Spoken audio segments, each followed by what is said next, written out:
먼저 여화를 한번 말씀드리겠습니다. 어느 책에 제가 봤어요. 어느 아버지가 회사에서 실직을 당합니다. 실직을 그날 당하고 이제 그날 이제 저녁에 집에를 그냥 힘없이 뚜벅뚜벅 걸어 들어오는데, 여러분 얼마나 마음이 힘들까요? 가장으로서 얼마나 힘든지 우리가 너무나도 잘 공감할 수 있는 부분 아닙니까? 기운도 없고 이제 앞으로 장래가 어떻게 될지 막막하고 어떻게 살아야 되나, 그런 어떤 두렵고 불안한 그 마음이 가득한 그런 상태에서 집에 들어갔는데, 맨날 그러는 것처럼 자기 아들은 지금 어느 때와 같이 마루에서 열심히 컴퓨터 게임을 이렇게 하고 있는 겁니다. 그 아버지 입장에서 뭐 평상시 같으면은 화가 나가지고, 야, 너 왜, 공부도 안 하고, 너 게임만 하고 하면서 이제 잔소리를 했겠지만, 그날은 뭐, 이제 힘도 없고, 기력도 다 돼가지고, 잔소리할 마음도 안 생기고, 그냥 넋놓고, 우뚝하게, 멍하니, 그 게임하고 있는 그 아들을 바라보고 있는데, 게임에 몰두하고 있던 그 아들이 좀 이상한 게 하나 있는 거예요. 운동 가운데. 뭔가 보니까, 게임을 막 하다가, 게임에서 fail, 영어로 fail 하는 거예요. 실패. 게임 오버 이렇게 나오잖아요. 실패. 이러면 게임이 끝나는 건데, 이제 게임에 져가지고 fail. 그러면 어쩌고 크게 확 나오면 아들이 야 하면 오히려 막 신나가지고 있는 거예요. 그래서 아버지가 물었답니다. 야, 너 이 영어 단어가 뭔지 알고니? 무슨 뜻인지 알고 그러니? 그랬더니 아들이 하는 말, 모르겠니, 아빠. 실패라는 뜻이잖아요, 실패. 그래서 아버지가 또 물어봅니다. 그런데 그 뜻도 아는데 니 왜 이렇게 기뻐하노? 그러니까, 실패라는 뜻도 니 모르나? 그랬더니 그 아들이 하는 말이 이런 거예요. 에이, 아빠도 게임에서 실패라는 것은 다시 한 번만 더 해보라는 그런 뜻이잖아요. 새로 한 번 더 할 수 있으니까 얼마나 좋습니까? 아들이 하는 이야기를 듣고 아버지가 깜짝 놀란 거예요. 그래가지고 이게 어느 책에 있는 내용인데, 제가 그 다음 내용을 그대로 한번 읽어드릴게요. 아들 녀석을 보면서 아빠는 그만 눈물이 왈칵 쏟아졌다. 그래, 네가 나보다 낫구나. 실패란 네 말처럼 끝이라는 소리가 아니로구나. 다시 한번 해보라는 뜻이로구나.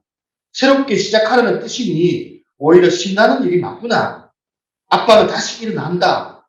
다른 눈으로 문제를 바라보게 되었기 때문이다.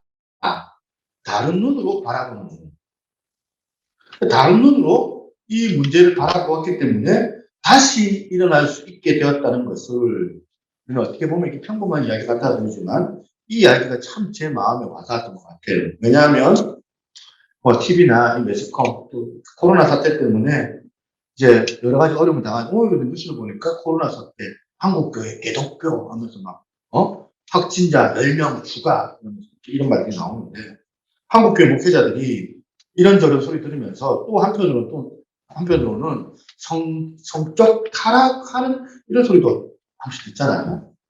좀 됐지만 언젠가 아주 유명한 선교단체 목사님께서 어린 여고생에게 이 성적인 죄를 짓는데, 그 죄를 무려 4년이나 그 여고생을 괴롭히고 그런 죄를 지었다는 소식을 듣고 제가 경악을 금치 못했던 기억이 납니다. 또 어떤 목사님은 그 교회 여신도 하고 이제 성적인 죄를 지었는데, 거기서 나온 아이를 위장해가지고 그렇게 그 집 아빠가 자기 아들인 줄 알고 키웠는데, 키우고 보니까 유전자 검사를 해봤는데 친자로 들통이 나가지고 막 빼도 박도 못하는 그런 상황이 되니까, 그 목사님이 하는 말이 성령께서 기적같이 이 아이를 그렇게 주신 거라면서 거짓말을 하는 모습들을 보거나, 또 어느 교회 회계 장로님이 요번에 일어난 일이죠. 몇 억을 횡령하는 그런 사건을 제가 목도를 또 합니다. 또 한편으로는 교회 안에 이 정치인들을 끌어들여가지고 정치적으로 정치 예배를 그러는 드리는 그런 어떤 모습들을 제가 보면서 온갖 기독교에 관한 이런저런 기사를 읽으면서 제 마음이 무너지는 거예요. 이런 식으로 목회자가 타락하고 교회가 타락하고 온갖 성적으로 타락하는 소식을 끊임없이 듣다 보니까 한편으로 들은 마음이 뭐냐면 이제 막 종말이다. 이제 가기까지 갔다. 한국교회 가기까지 갔다. 절망이다. 어둠이다. 희망이 없다. 이런 두려운 마음이 들 때 이 글을 제가 읽으면서 제 마음이 와닿았던 거예요. 생각을 해보니까 그 글에서 나오는 아버지의 마음이 그런 거 아닙니까?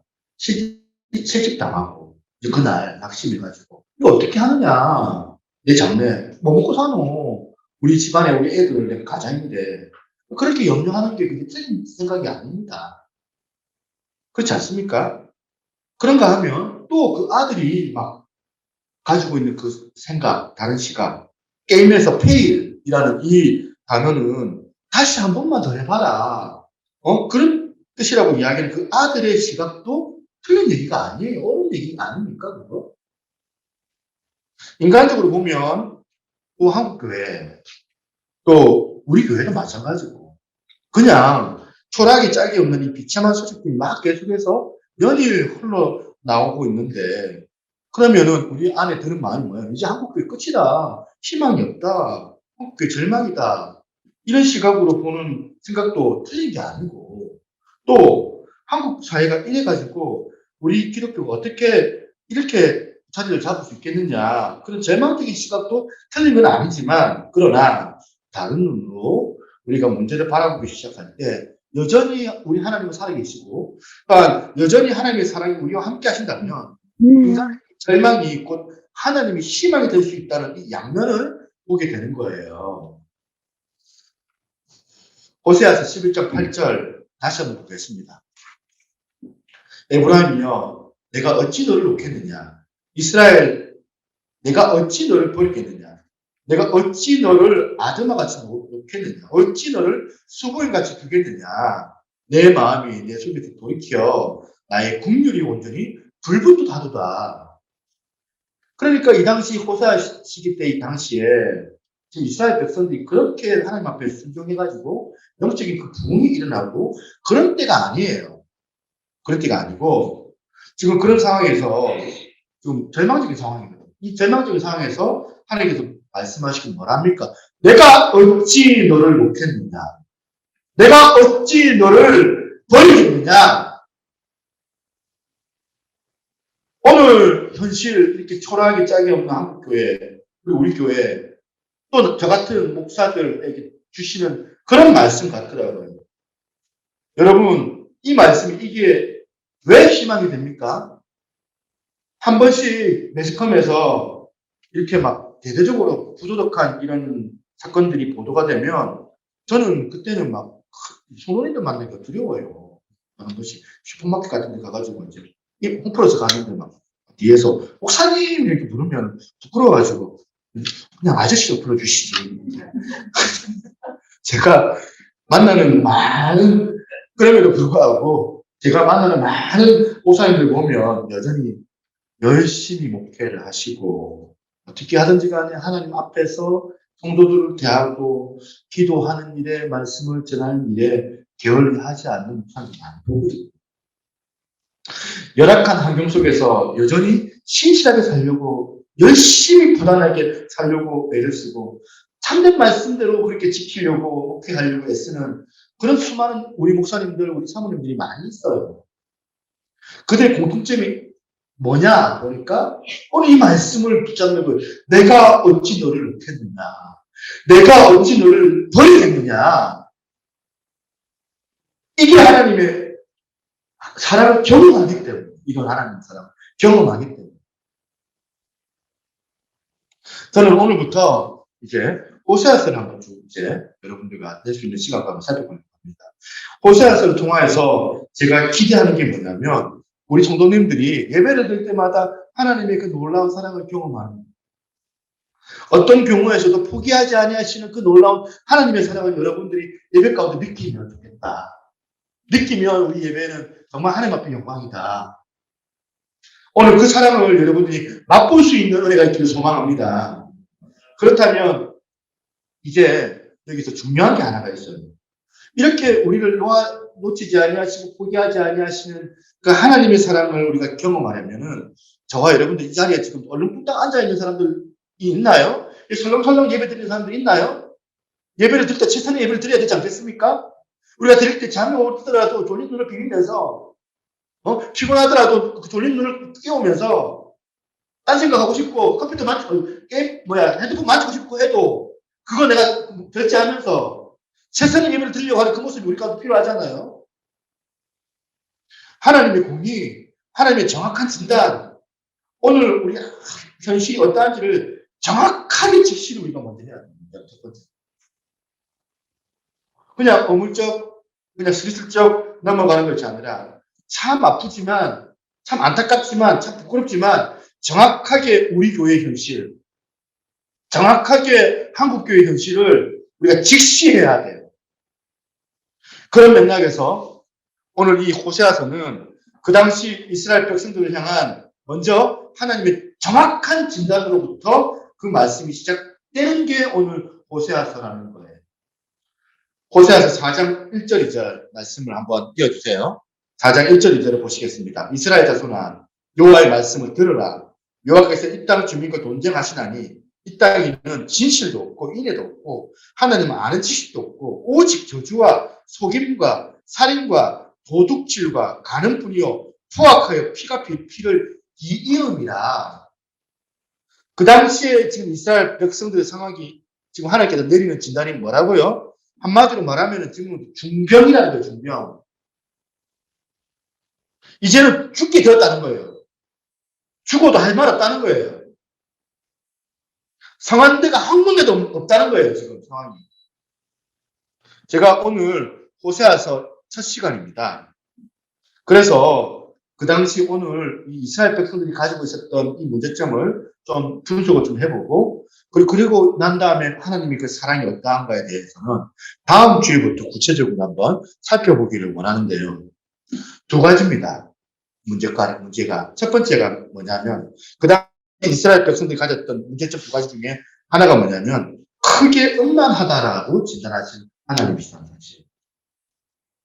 호세아서 오늘 1장 2절을 한번 같이 한번 읽어볼까요? 같이 한번 읽어보겠습니다. 시작. 여호와께서 처음 호세아에게 말씀하실 때에 호세아에게 이르시되 너는 가서 음란한 여자를 맞이하여 음란한 자식들을 낳아라. 이 나라가 여호와를 떠나 크게 음란함이니라.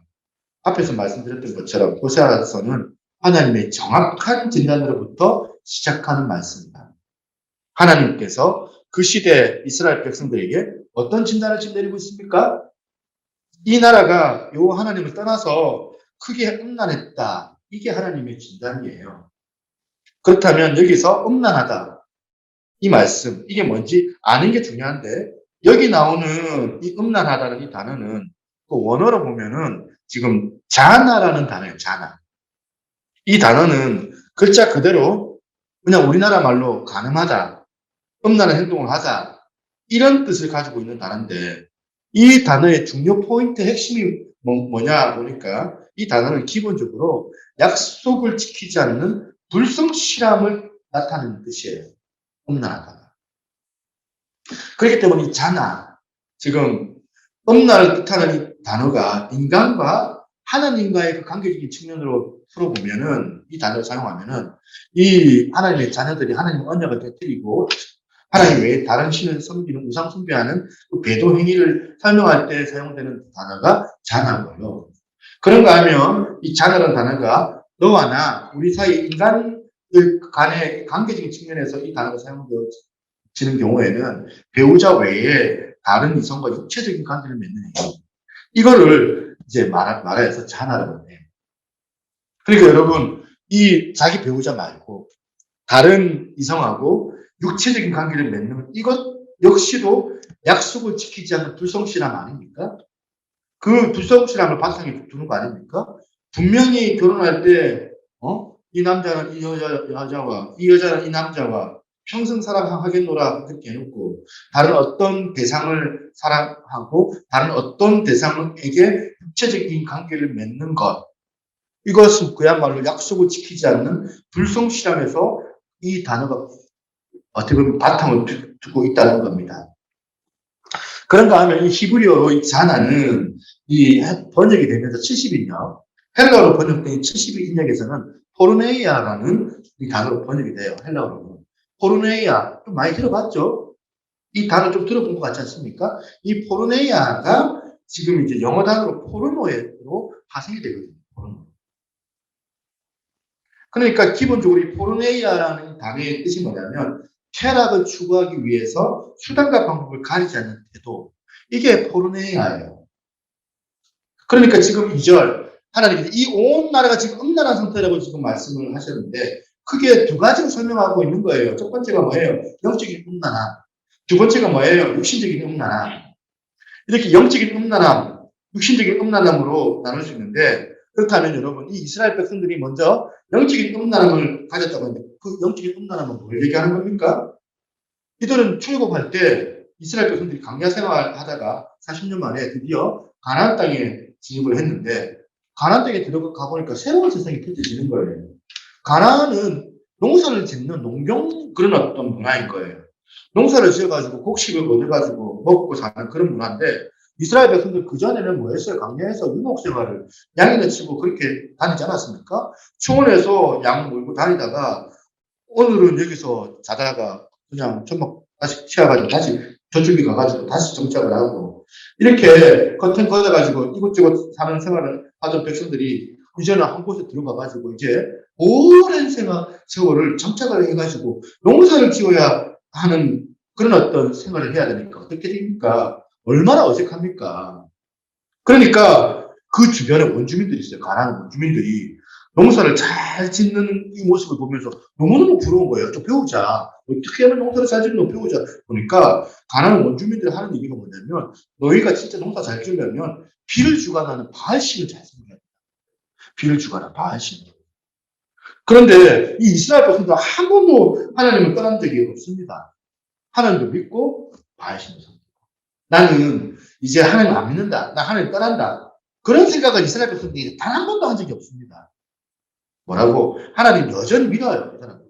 그런데 단지 먹고 살려고 하니까 보니까 여전히 비가 필요한데 비를 주관하는 신 따로 있대. 그래서 하나님 나는 여전히 믿지만 내 필요에 따라 내 어떤 그런 이익을 위해서 농사가 필요한데 농사에 필요한 비를 주관하는 바알신도 섬기면 좋지 뭐. 자기들은 한 번도 하나님을 떠나본 적이 없다고 생각하지만 하나님의 그 진단은 뭐예요? 이 상태는 음란한 상태다. 영적으로 음란한 상태다. 포르네이아라는 이 단어 영적인 특징이 뭐라고요? 자기의 그 쾌락과 이익을 위해서 수단과 방법을 가리지 않는 태도. 여기서 비롯된 거고 또 그 결과는 또 뭐예요? 하나님 외에 하나님보다 더 의지하는 대상이 생겨나는 상태예요. 이게 음란이에요. 그렇다면 저나 여러분들 우리들은 어떠해요? 여러분 어떻습니까? 오늘 여러분 하나님 떠났습니까? 안 떠났어요. 교회 나와요. 교회에서 예배 드려요. 꾸준히. 이 역사에 여러분들 민재야 학교에서 그 종교 딱 나는 있으면 뭐 적어? 난 무교 잘 적잖아. 기독교 적잖아. 그치? 기독교. 이력서 같은데 종교 딱 나오면 여러분들 다 기독교라고 다 쓰시잖아요. 그런데 이 포르네이아라는 단어는 오염이 돼가지고 있지만 내가 얻고자 하는 거기에 내가 필요하다면 수단과 방법을 가리지 않고 그것을 취하려고 하는 그 혈안이 되어져 있는 우리 태도가 바로 음란이라는 거예요. 교회가 그냥 뭐 이제 다니면 뭐 천국 가겠지. 형식적으로 왔다 갔다 하지만 사실은 내가 이 하나님보다 더 우선순위냐 있는데 뭐 주일날 빠지는 이유도 하나님보다 우선순위가 있다고 생각하는 빠지는 거 아닙니까 사실은. 영적인 음란함이 하나님을 더 의지하지 않고 오히려 영적인 바알심이 생기는 이 상태가 바로 음란한 상태 아닙니까? 여러분 이 영적인 음란함이 왜 위험한가 보면 이 영적인 음란함은 우리 생활에 영향을 미치는데 이런 영적인 음란함이 결국에는 육적인 음란함까지 연결되기 때문에 그런 거예요. 제가 앞에 바알심 얘기했잖아요. 바알심 성경 하신 분도 아실 거예요. 농사를 짓기 위해서 비를 주관하는 신을 말씀을 드렸는데, 그 당시 이 바알 종교의 핵심 포인트, 여러분 아시잖아요. 어떻게 해요? 이제 농사를 잘 짓기 위해서는 비를 바알 신이 내려주셔야 되는데, 이거 하면 어떤 행위를 해야 된다. 이들이 이 비를 어떻게 이해했냐면, 이 바알 신이 짝짓신이 있어요. 여신, 아스타로. 이 파트너 같은 여신이 있는데, 그들이 생각하는 비는 뭐냐면, 여기 좀 우리 두농부 학생을 위해서 좀 민망하긴 한데, 그 바알하고 파트너 아스타로 여신하고 성행위를 할 때 나오는 분비물이 비라는 거예요. 그러니까 하여튼 더러운 얘기잖아요. 그래가지고 그들이 제사를 드리잖아요. 거룩한 창녀라고 불렸던 여사제들이 있는데, 그 여사제가 제단에서 남자들하고 이제 막 성행위를 하는 그 의식을 벌이는 거예요. 그러면 남자들과 성행위를 가지면 그 위에 계시는 바알 신이 이거 보고 막 그 신이 막 충동을 느껴가지고 그거 못 참겠다 하면서 나도 그렇게 하자. 그래가지고 아스타라라 여신하고 성관계를 가지면 비가 온다는 뭐 그들이 믿는 그런 신앙이 그런 것들이에요. 이게 얼마나 지저분하고 얼마나 더러운 얘기입니까? 그러니까 하나님이 분노하시잖아요. 하나님 왜 분노하십니까? 아무리 너희들이 극해도 그렇지 이렇게 하나님을 택한 백성이라는 자들이 이런 저질 종교의 이런 영향을 너희들이 받고 있느냐.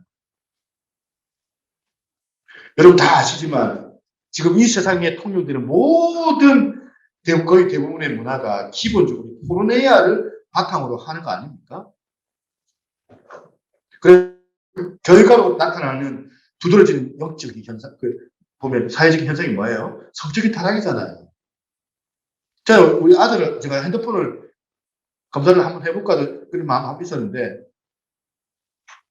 다 지금 그런 영향력을 다 가지고.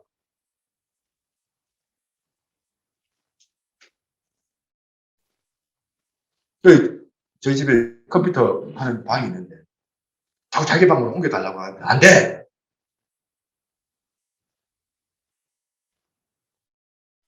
혹시라도 우리 아들 믿지만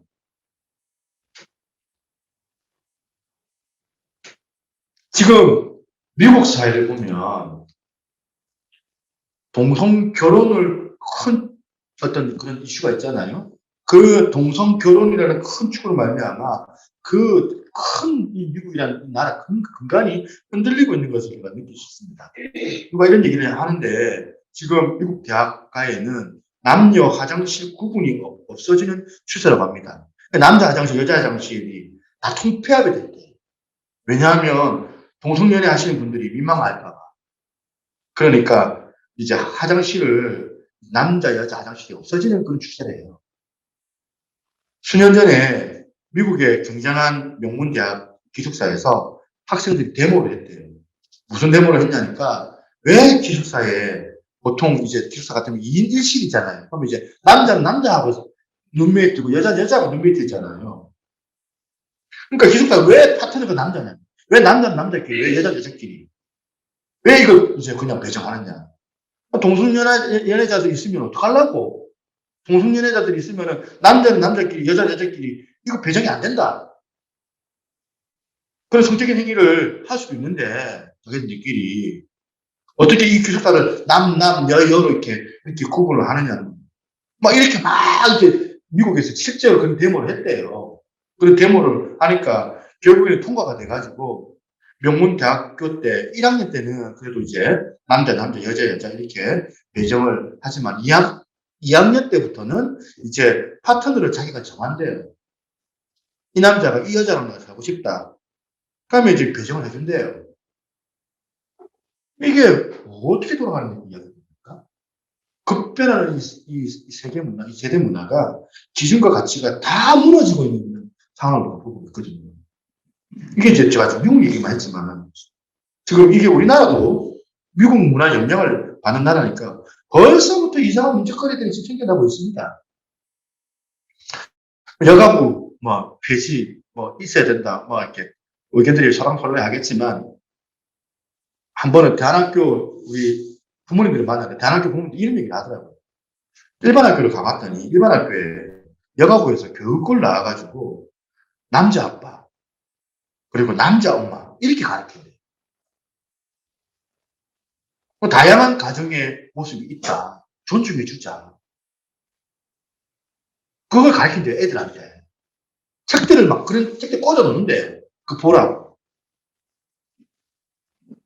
중고등학교에 이런 여성 인권 신장이라고 해가지고, 물론 얼마나 여성 지금 인권이 많이 급부상했습니까? 옛날에 비하면 50년대, 60년대 살아보신 분들 아시잖아요, 요즘에. 얼마나 여자 화장실, 뭐 그런 거 말고, 여자 공용 주차장, 여성을 위한 것들이 얼마나 많아졌습니까? 근데 막 이제 페미니스트들이 막 와가지고, 이제 남자들은 이제 하대하는 거죠. 한남이라고 하대하는. 그래서 이제 20대 남자들이 격분한 거예요. 격분해서. 대통령은 난 페미니스트 대통령이라고 막 얘기했어. 20대 남자들이 격분해가지고 지지율이 완전히 20대, 30대 남자들이 다 떨어졌잖아요. 그런 성소수자들을 존중해주자. 그렇게 돼 보이는데, 이런 책들을 꽂아놔가지고, 다양한 문화, 다양한 가정들을 존중해주자. 그러니까 아이들이 이거 보면서 자연스럽게 젖어들겠죠. 그래서 대안학교 부모님들이 그런 얘기를 하느라고, 그 일반 학교 갔더니 그런 게 있어도, 못 보내겠다고. 그래서 자기들 대안학교를 그렇게 취했대요. 심각한 거 아닙니까? 일반적이지가 않잖아요, 요즘에. 다 무너지고 있거든요. 우리가 옛날에 생각했던 그 문화, 가치들이 다 무너지고 있는 상황입니다. 오늘 하나님께서 만약에 한국교회를 진단한다면 2절에 나오는 이 말씀 그대로 진단할 것 같아요. 이 나라는 음란하다. 영적으로 육적으로 다 음란하다.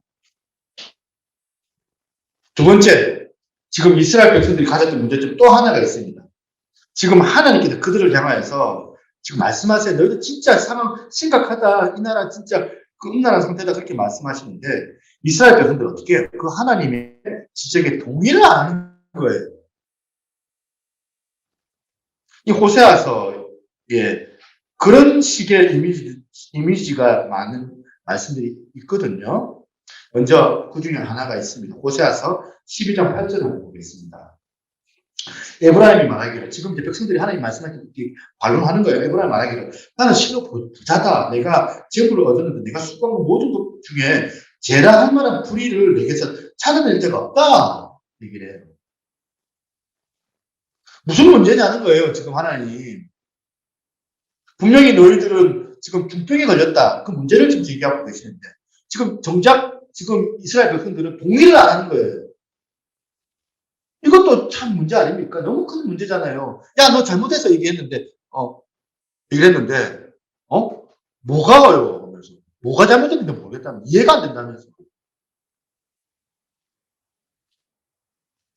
요즘에, 아시죠? 그 체벌하면 안 되잖아요, 학교에서.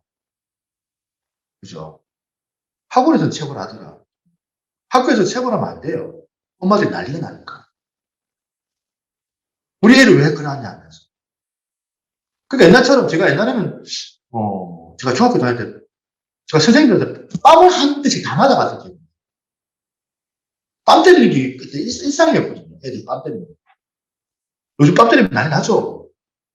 요즘에 꾸지람하는 그런 어른들이 없다는 문제. 왜? 난리 나니까. 오늘날 꾸지람 해줄 그 어른이 여러분 한명 있습니까? 저는 요즘 여러분 한번 보세요. 뭐 앞에 그 우리 ATM기 그 뒤쪽에 보면 그 안에 들어가면 이제 담배를 필 수 있는 어떤 은밀한 공간이 될 수 있겠더라.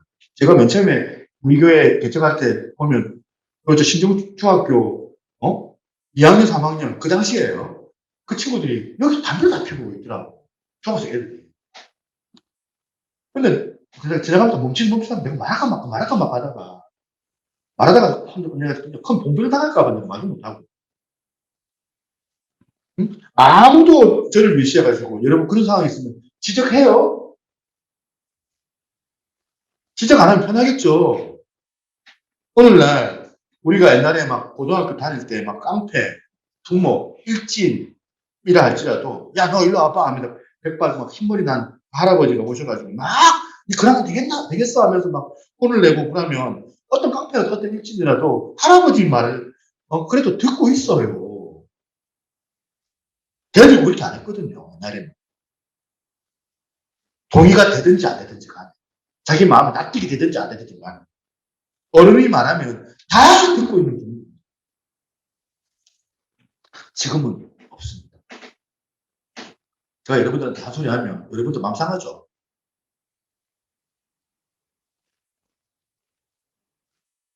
누가 어른이라고 인정해 준 거예요? 안 들어요. 그러니까 여러분들 막 이제 옛날처럼 못하잖아요. 봉변 당할까봐 두려우니까 담배를 피든지 말든지 지적 안 해요. 그 애들이 지금은 편하고 좋을지 모르지만 사실 그거 그 자체가 그들에게는 재앙이잖아요. 재앙인 걸 모르는 거예요. 지적해 줄 어른이 없다는 게. 오늘 우리 시대를 비극이 바로 나를 꾸짖어 줄 어른이 없다는 거예요. 제가 이제 올해 이제 48이더라고요. 저도 이제 48이니까 우리 교회에서 제가 또 이렇게 담임 목사고 하다 보니까 다들 뭐 목사님이라고 존중해 주시고 하니까 제가 막 약간 조금 뻘짓을 그냥 아무 말 없이 그냥 넘어갈 때가 있는 것 같아요. 근데 이제 제가 이제 어성경을 하면서 저보다 나이 많으신 분들 되게 많거든요. 이분들이 한 번씩 저한테 얘기해 주는 게 저한테는 굉장히 저한테 치명적으로 올 때가 있어요. 한편으로 기분 나쁠 때도 있고 한편으로는 마음이 소화가 안 될 때가 있어요. 했는데 가만히 생각해 보니까 우리 교회에서 나를 지적해 줄 사람이 별로 없는 거예요. 그분들이 나의 어떤 그 부분들 지적을 해 주는 거예요. 어제도 어떤 목사님 전화가 왔는데 이분이 이제 다른 교회 목사님인데 저한테 막 이제 상담하러 전화가 온 거예요. 자기가 1년마다 맨날 교회를 옮긴다는 거예요. 왜 교회를 옮기냐. 자기는 잘못한 게 없다고 생각했던 거예요. 얘기를 해서 분명히 목사님 잘못한 게 있습니다. 그 사람들이 볼 때 납득이 안 되는 목사님이 잘못된 부분이 있기 때문에 목사님이 못 견디고 나가는 거예요. 그 사람들 탓하지 말고 본인이 한번 돌아보라. 세계도 좀 알아야 되잖아요. 듣기 싫어하거든. 나를 꾸짖어 줄 어른이 없어요. 다 좋다고 생각해요. 그런 꾸짖어 줄 어른이 있다 손치더라도 그 어른들의 지적을 우리가 어떻게 해요? 제대로 수용하지 않아요. 그냥 기분 나쁘게 듣는 거죠. 아빠 내 상처받았어. 나한테 왜 이런 얘기 안 해? 듣기 싫은데 잔소리 한다는 거죠. 여러분 한번 오늘 소리 듣고 여러분 내일 한번 가셔가지고 라디오나 TV 틀어보세요. TV 틀어가지고 뭐 실험을 한번 해보세요. 기독교 방송 한번 하루 종일 한번 틀어보세요. 오사님 설교도 나올 거 아니에요. 하나님의 말씀으로 이 시대가 얼마나 음란하고 말씀을 맞았다, 회개해야 된다, 정신 차려야 된다, 이렇게 책망하는 이 설교가 한 10편 있으면은 제가 볼 때 한두 편도 안 돼요. 거의 대부분의 설교가 뭐예요? 축복합니다. 사랑합니다. 여러분들 죄를 짓거나 말거나 난 그건 모르겠고 하나님께 잘 되게 해주실 거예요. 이렇게 왜 책망하는 설교가 없어졌을까요? 교회에서 해봐도 안 들으니까. 해봐야 안 듣는데 뭘. 무슨 말을 해도 그냥 기분 나쁘게만 여기고. 그냥 슬슬 그런 소리 하면 이 교회는 막 계속 이런 소리만 하고 교회에 옮겨야 되겠다. 이런 생각하니까 목사님들이 그 소리 할 수 있겠어요? 책망이 없어지는 거예요. 지금도 그냥 또 여러분 또 마음에 지금 제 얘기에서 부담스러워하는 줄 제가 다 알고 있어요. 우리가 하나님 앞에 하나님의 말씀이 안 들리니 혼미한 시대를 살아가다 보니까 말씀이 들려도 그 말씀을 말씀대로 순종하지 않는 이 모습, 이 오늘의 현실이 딱 지금 이스라엘 백성들의 상황 아닙니까? 그렇다면 여러분 이 질문이 가능하지 않습니까? 이스라엘 백성들이 왜 그렇게 하나님 그 지적을 그렇게 수용하지 못했을까? 왜 하나님의 말씀인데 그 말씀을 받아들이지를 못했을까? 그 대답은 저는요, 오늘 질문에 대한 힌트를 호세아서 1장 1절에서 찾습니다. 1절을 다 한번 띄워주세요. 같이 한번 읽어보도록 하겠습니다. 같이 읽습니다. 시작. 우시아와 요담과 아하스와 히스기야에 이어 유다 왕이 된 시대, 곧 요아스의 아들 여로보암이 이스라엘 왕이 된 시대에, 여기서 나오는 여로보암은 정확하게 말하면 여로보암 2세를 말해요. 자료를 찾아보니까 여로보암 2세 때 나라를 다스리는 그 시대는 엄청난 경제적인 그런 부가 축적됐던 때라고 얘기합니다. 정치적으로도 이미 다윗 때, 솔로몬 때 그 영토가 이미 거의 다 확장이 되었고 국경을 회복할 정도로 그만큼 번영을 누렸던 때가 바로 여로보암 때라고 합니다. 여러분, 왜 지금 이스라엘 백성들이 하나님께서 너희들은 중병이다 하는데 못 깨달을까요? 영육간에 너희들이 음란하다는 이 말을 하는데도 왜 수용을 못할까요? 왜 안 할까요? 눈앞에 지금 잘 되고 있는데, 번영을 누리고 있는데, 먹고 살만한데, 왜 그렇게 자꾸 나한테 있는 잔소리 하느냐. 이만큼 잘 먹고 잘 살게 되고 영토도 확장되는데 뭐가 문제냐는 거예요. 뭐가 안 되냐는 거예요. 60년대, 70년대 때는 막 새벽 종일 훈련하면서 이제 생활운동하면서 잘 먹고 우리가 잘 삽시다 하면서 그런 일이 있었는데 지금은 뭐 고도의 어떤 최첨단을 그런 문화 번영을 우리가 누리고 살고 있는데 뭐가 문제냐는 거예요. 제가 이제 예전에 한번 이런 선지서를 설교를 하고 난 다음에 내 마음이 너무 울컥해가지고 문자를 한번 보낸 적이 있어요. 우리 성도들한테. 지금 위기의 때입니다. 하면서 같이 기도해야 될 때입니다. 우리 다 같이 기도에 동참합시다 하니까. 예전에 우리 교회 나오셨던 남자 집사님, 지금 이제 좀 울산 이사 가셨지만, 그 남자 집사님, 그 사람이 뭐 문제가 있어요. 무슨 문제인데? 영문을 공감을 못하는 거예요. 목사님, 죄송합니다. 제가 마음이 내 혼자, 그래가지고. 내 혼자 마음을 하나? 저는 호세아서 4장 7절 말씀이 좀 마음이 아픕니다. 그들은 번성할수록 내게 본자. 호세아서 13장 5절 6절도 말씀이 더 아파요. 이 하나님의 탄식을 한번 보세요. 내가 강야 마른 땅에서 너를 알았거니 그들이 먹여준 대로 배가 불렀고 배가 부르니 그들의 마음이 교만하여 이로 말미암아 나를 잊었느니라. 이걸 세번역으로 보면 이렇습니다. 이게 하나님의 심정이에요. 나는 강야에서 그 마른 땅에서 너희를 먹이고 살렸다. 그들은 잘 먹였더니 먹은 대로 배가 불렀고 배가 부를수록 마음이 교만해지더니 마침내 나를 잊었다. 이건 다 우리 얘기 아닙니까? 우리나라 얘기. 60년대, 70년대 보릿고개 힘든 시기 다 기억하시잖아요. 대한민국이 어떻게 해가지고 이렇게 지금 이만큼 잘 사는 나라가 되었는지 벌써 우리가 잊어먹었다는 거죠. 잊어먹고 어떻게 됐다 합니까? 그들이 잘 먹었더니 먹은 대로 배불렀고 배가 부를수록 마음이 교만해지더니 마침내 나를 잊었다. 하나님 존재 자체를 그냥 없는 것처럼 치부하는데 어떻게 우리가 하나님의 말씀을 우리가 귀를 기울일 수 있겠느냐는 겁니다.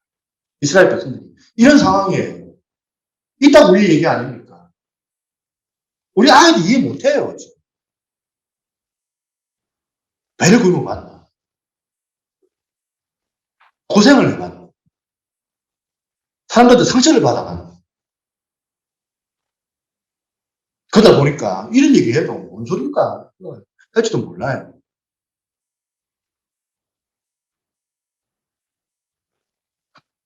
성적으로 타락한 그 목사님, 제가 엄청나게 예전에 비난을 하고 진짜 또 하고 그 욕먹게 하면 왜 저러라고 똑바로 안 하네.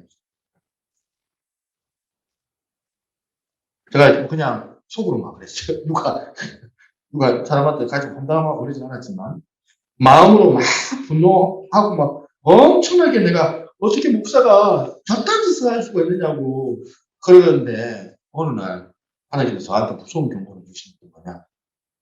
니나 걔나 도친 개친 같은 부류.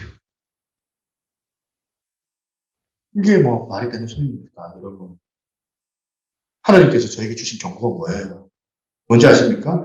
네가 그 성적으로 죄를 지은 그 목사를 비난하고 욕하고 있지만 그 뿌리는 너랑 똑같은 뿌리다. 그 뿌리, 세번역 다시 한번 보겠습니다. 호세아서 13장 6절. 그들을 잘 먹였더니 먹은 배로 배가 불렀고 배가 부를수록 마음이 교만해지더라. 죄를 범하는 목사는 이전에 이미 배가 불렀기 때문에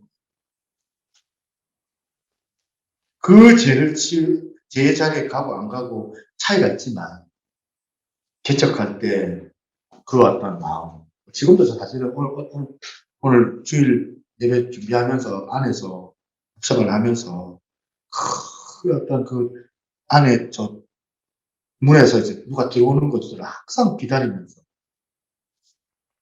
새로운 사람이 안 오나, 교회가 언제 성장할 수 있겠나,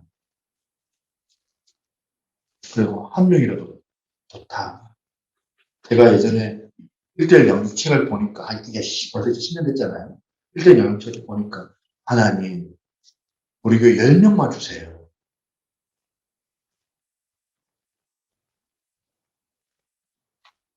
뭐, 어린아이 포함해가지고, 10명만 주세요. 그런, 제가 적어놨던 게 있더라고요. 그런데, 그, 개척할 때 그 가난한 마음은 사라져 버리고, 혹시 내가 교만해가지고, 배가 불러가지고, 하나님의 관점으로, 영적으로 같은 부류 아닌가? 내가? 그 목사님이나 내나? 그런 생각을 하면 정말 두려운 거예요. 여러분, 병 중에 진짜 심각한 병이 뭐냐면, 자각 증세가 없는 병이 있습니다. 예를 들자면, 무통증 협심증 이거 있잖아요. 그러니까 자기는 아픈 줄 몰라요. 근데 이 병은 계속 진행하고 있거든요. 무통증으로 그렇게 있다가, 그렇게 돌아가시는 분이 많대요. 그런 관점으로 우리가 생각을 한다면, 여러분, 고통은 어떻게 보면 축복이다. 아픈 거는, 내가 아픈다는 거는 알 수 있으니까. 고통을 느낄 수 있는 게 축복이잖아요. 그런데 내가 지금 중병인데 아픈 줄을 모르는 거예요.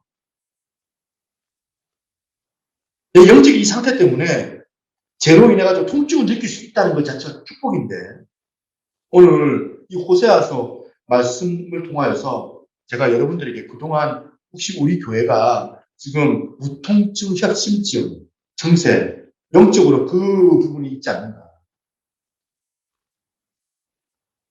조금만 혈관이 막혀도 막 숨이 가빠가지고 견딜 수 없는 자각 증세가 있으면 얼마나 좋겠습니까? 이제 우리가 하나님 말씀을 어떻게 해야 됩니까? 묵상해야겠죠. 하나님 말씀을 알아야겠죠. 읽어야겠죠. 설교를 드려야 되겠죠. 그리고 깨달아야 되겠죠. 그 말씀을 통해서 내 자신을 조명하고 하나님이 저에게 알려주신 그 말씀대로 우리가 어떻게 해야 됩니까? 알려주시면 어떻게 돼요? 듣고 회개해야 돼요. 돌이켜야 되겠죠.